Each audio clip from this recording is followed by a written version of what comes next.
estamos comunicados con el director del CEPA, Centro de Economía Política Argentina, magíster en Economía Política. Hablamos con Hernán Lecher. Hola Hernán, Víctor y Andrea, te saludamos aquí en la 530. ¿Qué tal? ¿Cómo están? Buenas tardes. Buenas tardes, muchas gracias Hernán por atendernos. Un placer. Bueno, contanos desde tu mirada, que siempre es precisa y además muy clara, ¿por qué es importante este acuerdo para la Argentina? La Argentina logró imponer su curva de vencimientos aplanada. Esta es la cuestión central. ¿Y qué caray significa esto? Bueno, que básicamente libera, hay dos cosas. Primero, logra reducir el nivel de deuda, si se quiere, son dólares de distintos momentos, pero en principio en algo así como 30.000 millones de dólares. Pero además, y sobre todo, y esta es la gran apuesta que realiza Guzmán, logra comprar tiempo. ¿Qué significa esto? Los vencimientos, miren, yo tomo deuda del sector público y privado, de ley extranjera y ley local, para los próximos, entre el 20 y el 2024, los de capital interés, me refiero todo, sí, todo lo que debía pagar, salvo Fondo Monetario Internacional, los vencimientos ascendían a algo así como 66.000 millones de dólares. Uh-huh. Voy a pagar 7.000 nada más.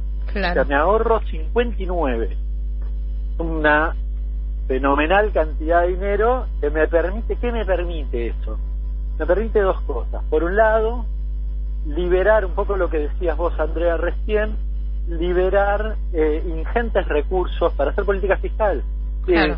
El Procrear que lanzaron hoy. ¿Cómo lo financias? En pandemia, ¿cómo financias el IFE y el ATP? Y en pospandemia, ¿qué haces? ¿Cómo haces para mantener o para mejorar los ingresos en principio nominales y para fortalecer alguna política que apuntale la producción? Bueno, ¿cómo haces? Y lo haces con esta herramienta. Entonces, por un lado te permite esa cuestión. Por otro lado, lo que te permite es quitarte la presión sobre la demanda de dólares. La economía argentina, no sé si en algún momento, creo que no, me animo a aseverarlo, jamás ha crecido cuando ha tenido tensiones cambiarias o mucha presión sobre el dólar y no ha podido resolverla de alguna forma, ¿no? Claro. Porque presiones ha tenido siempre, pero cuando no la ha podido resolver, en general ha caído la economía, no ha crecido. Con lo cual, si vos haces el proceso inverso, es decir, si yo descomprimo una buena parte de la demanda de dólares, porque finalmente el pago de la deuda, de los intereses y el capital es esfuerzo de recaudación, sí, pero a la vez es necesidad de dólares. Sí. Bueno, si logro hacer eso, tengo una buena parte de la tarea realizada, ¿no? La pregunta sería, cuando arrancan los vencimientos más fuertes, allá por 2024, 2025, si nuestra economía va a generar los dólares suficientes y va a generar la recaudación suficiente para el repago de esa deuda en esos niveles. Bueno, esa es una buena pregunta. En general no me la ha hecho casi nadie. Pero bueno, te digo, nosotros estábamos un poco al comienzo del programa pensando cómo tendría que ser Argentina en estos 4 o 5 años, ¿no? De tiempo de gracia, podemos entender, que como decías vos, de aplanamiento de los vencimientos hablando de la curva, ¿no? De la pandemia a la deuda. O sea, tendríamos que generar condiciones para que Argentina, bueno, se consolide, tenga un modelo productivo, no sea un país tan dependiente, por ejemplo, de los dólares que provienen del campo. Pero, ¿se puede eso en Argentina? Sí, poder se puede, de eso no significa que sea fácil. Yo creo que la política, el rumbo de la política económica es muy bueno, ya es muy bueno. A ver, una cosa que no se dice mucho por ahí, pero a mí me parece bien ponerlo sobre relieve. Este acuerdo se hizo sin plan económico, sí, lo claro, digo con ironía, sin plan económico. Y se hizo con todas las chicanas y todas las cuestiones que nos corrieron, etcétera. Así todo se llegó a ese acuerdo. Sí, bueno, de hecho hoy uno de los diarios... Era imposible, ¿te acordás? Sí. Era imposible, ¿no? No sé, Hernán, si creo que fue Clarín, ¿no? Que tituló, bueno, ahora que Guzmán muestra el plan, ¿no? Claro, ahora. Pero bueno, lo demandaban antes, porque además decían, ¿te acordás que decían? Los acreedores quieren un plan si no va a haber acuerdo. Hay que tendría que buscar esa etapa del diario y sí, tenés razón. Porque después se olvidan, arranca con otra chicana, ¿no? Y es más o menos siempre lo mismo, pero la realidad es que se logró sin ese supuesto plan económico. Dije todo esto para un rumbo económico, y que en todo caso esto viene a apuntalar ese rumbo económico, y lo contrapongo con lo que dicen sobre todo los liberales. ¿Qué te dicen? Dicen, bueno, ahora lo que hay que hacer es ajustar, porque hoy yo ya escuchaba a vos y dice, bueno, esto está perfecto, pero bueno, ahora hay que, tienen la reforma estructural y toda esa pindonga que siempre nos dicen. Bueno, el gobierno no va a hacer eso, sépanlo, no lo va a hacer. Pero bueno, contra eso también hay que, o el desafío también incluye justamente encarar ese tipo de planteos. Mi compañero Víctor está vía Skype por las medidas de distanciamiento y te quiere hacer unas consultas. ¿Bien? Hola Hernán, ¿cómo estás? ¿Cómo va? Muy bien, muy bien. Bueno, Hernán, este fue el primer round. Ahora viene un segundo round, que es la negociación con el Fondo Monetario Internacional. ¿Qué se puede esperar de la negociación con el Fondo Monetario Internacional? ¿Es el mismo Fondo Monetario Internacional de siempre o la situación nacional y mundial hace que sea con un horizonte distinto esta negociación? Yo creo que el futuro acuerdo con el Fondo Monetario Internacional va a ser para alquilar balcones. La discusión me refiero, ¿no? Digo esto porque hay varias componentes que, digamos, diferenciales que tiene que ver con la discusión con el fondo que no tenías con los acreedores. La primera es que el Fondo Monetario, uno le puede decir, che, vos sos corresponsable de lo que pasó en la Argentina. Más aún cuando ya conocemos que el Fondo Monetario le dio plata por las presiones que hubo del gobierno de Trump para que el Fondo Monetario aceptara semejante acuerdo en clave estrictamente política, porque el objetivo era que Mauricio Macri ganara la elección. Y además porque en el medio se juegan todos los condicionantes de la economía que el Fondo Monetario intenta siempre imponer. Dicho de otro modo, me parece que va a ser muy interesante esa discusión. Hay que ver si el fondo, que hasta ahora ha sido tan bueno, si se quiere, sostiene esa posición y ayuda a la Argentina en la curva de sustentabilidad de su propia deuda, ¿no? Víctor, ¿se dice en línea? Sí, acá estoy. Bueno, dale. Y con respecto a lo que debería hacer el gobierno ahora como primeras medidas, ya surgió el procrear, ¿no? Como una forma de, aunque fue inesperado que coincidiera con esta situación, pero una forma de empezar a reactivar la economía. La clave está en el mercado interno. ¿Qué medidas se deberían tomar para reforzar el mercado interno? La clave está en el mercado interno y, si se puede, en la apertura exportadora. En realidad, en el contexto en el que estamos, además de que vale todo, el tema es que la apertura exportadora o la exportación, la apertura exportadora suena otra cosa, pero promover las exportaciones en un mundo tan complicado en materia de consumo, es un poco más difícil que lo habitual. Está complicado, ¿no? Sí. Pero sí, me parece que apuntalar el mercado interno es un eje central. Eso implica, está bien la pregunta, porque eso implica apuntalar la cuestión del ingreso en términos reales. Esto es, resolver en parte la inflación, pero también el ingreso nominal, un poco volviendo a lo que planteaba hace un ratito, de que no podés hacer ajuste ahora. Y lo digo también porque esta es una crisis, la pandemia, que afectó la oferta y la demanda. Y entonces uno escucha muchas voces que dicen, no, hay que apuntar a la producción, las empresas. Y perfecto, pero si no tenés consumidores no hay venta. Es así, es básico, ¿eh? No hay consumidores, no hay venta. Y si no, que se dediquen al negocio financiero. Como en la Argentina no es negocio más la cuestión financiera, necesitamos ventas, y para necesitar ventas, para lograr ventas necesitas consumo, tan sencillo como es. Conclusión, una de las cuestiones centrales es que recuperes el poder adquisitivo perdido, si no, no hay posibilidades de crecimiento económico. Yo entiendo que el gobierno lo tiene perfectamente claro. Esto no significa abandonar a las empresas a su suerte, que de hecho no ha sucedido hasta el día de hoy. Yo creo que la política principal para con las empresas es lograr una curva de repago de sus digamos, de las acreencias acumuladas en este periodo, que les permita con la actividad económica poder pagar.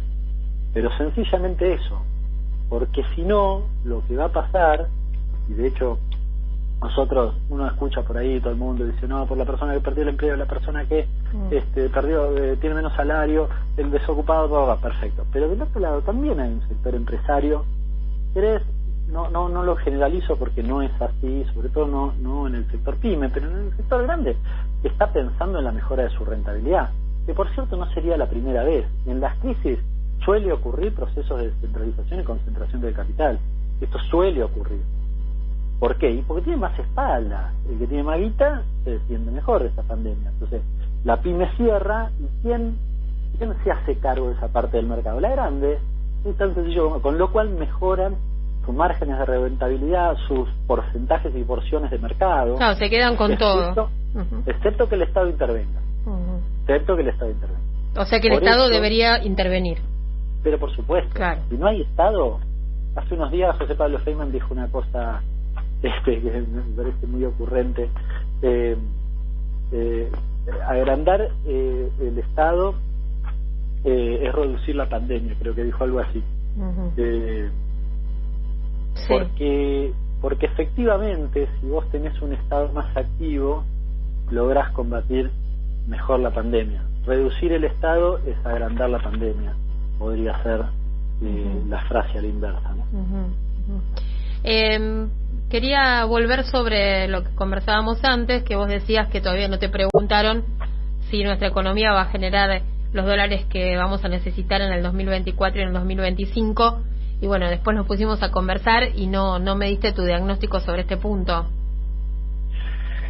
Bueno, eso es difícil pensarlo hoy, ¿no? No me gusta hacer futurología tanto. Yo creo que la apuesta está bien. Eso sí, el análisis me parece oportuno, pero la apuesta está bien.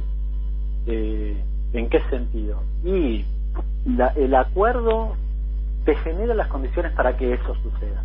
Te puede agarrar una pandemia o 5 años de pandemia, yo qué sé. No, por pero favor. En principio las condiciones, lo digo exageradamente para decir que esto no es soplar y hacer botellas, pero las condiciones sí las genera este acuerdo. Eso me parece muy bien y está pensado con esa lógica, con lo cual no es que yo lo estoy analizando porque se me ocurrió. Guzmán lo piensa en esta lógica, con lo cual está pensando en que ese tiempo que compra no es eterno, tiene este periodo que estamos hablando. Si yo en 2025 no generé el crecimiento económico, no voy a generar las condiciones para el repago. Probablemente en ese momento creció la economía, nadie va a tener problema en rolearme la deuda, tan sencillo como eso. Ni siquiera voy a estar pensando en pagarla. Ahora, imagínate que nosotros mañana hacemos un ajuste fenomenal y llegamos a 2024. Ustedes, ¿qué creen? Que saben de esto, que la economía va a estar más grande o no va a crecer. Bueno, con ajuste no va a crecer. No, con ajuste no va a crecer. Ya lo vivimos, ¿no? Claro. 4 años de eso tuvimos. Claro, bueno, exacto. Efectivamente, ese es el ejemplo. Si yo tengo la economía de Macri de 4 años, que cuando terminaste los 4 años es menor a la de hace 4 años atrás, nadie te quiere prestar. Nadie te quiere prestar. Ahora, si creces, sí te quieren prestar, que es los 4 años previos. Bueno, en el medio va a haber una elección, ¿no? Sí, ahí podemos atravesar la cuestión política de distintas formas, pero bueno, me parece que... Una pregunta te hago, Hernán, discúlpame que te interrumpa, pero ¿qué pasa con la cláusula de acción colectiva? Que recordemos, ¿no? Porque no tuvimos tiempo, Víctor, de repasar este punto. Es buena la pregunta. El tema de la cláusula La acción colectiva es aquella que le permitió a los buitres, que eran el 7% de la deuda que no había negociado Néstor Kirchner, ¿sí? ¿Se acuerdan? Hacer una demanda en los tribunales extranjeros en Nueva York, ¿verdad? La inexistencia de esa cláusula es lo que les permitió hacer eso. La inexistencia. La inexistencia. Bueno, ¿qué pasa? Para esa cláusula, porque por los niveles de aceptación, si vos hicieses el acuerdo de 2005-2010 sí. con estos acreedores, tendrías el 100%. No podrías tener que nadie se te escape porque las cláusulas de acción colectiva operarían. Lo que se plantea... ¿Hay o no hay ahora cláusula? Sí, no, las cláusulas no se van. El tema es cómo se aplican hacia adelante. Porque el tema es el siguiente. ¿Vos qué pasaba con esta cuestión? Eso es las cláusulas a futuro. Vos cambiás los bonos. Los actuales tienen una cláusula de acción colectiva, perfecto. Yo los cambio por otros bonos que van a tener cláusula. Pero ¿qué cláusula va a ser? Lo que dicen los acreedores es no. Ojo, esa cláusula no puede ser, tiene que ser más restrictiva, porque si no, dicen los acreedores, vos corres el riesgo de hacer una cosa que es tipo Pac-Man.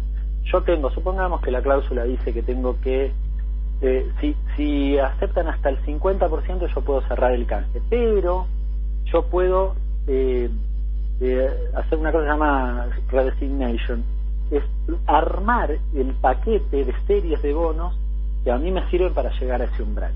¿Bien? Entonces yo armo un paquete y dejo afuera los que no aceptan. Y entonces llego al 50, 60, el porcentaje que sea, y obligo al resto a aceptar.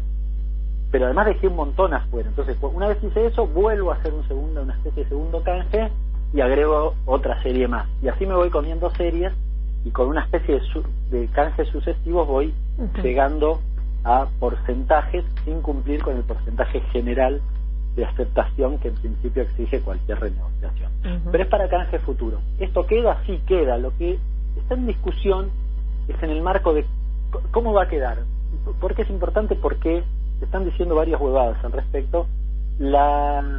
El documento que publica el gobierno a las 3 de la mañana dice que no está resuelta esa cuestión y que el gobierno va a aceptar modificar los umbrales, como hizo Ecuador o está haciendo Ecuador en su renegociación, siempre y cuando la comunidad internacional considere que eso es una normativa que se va a aplicar de ahora en adelante para las sucesivas renegociaciones.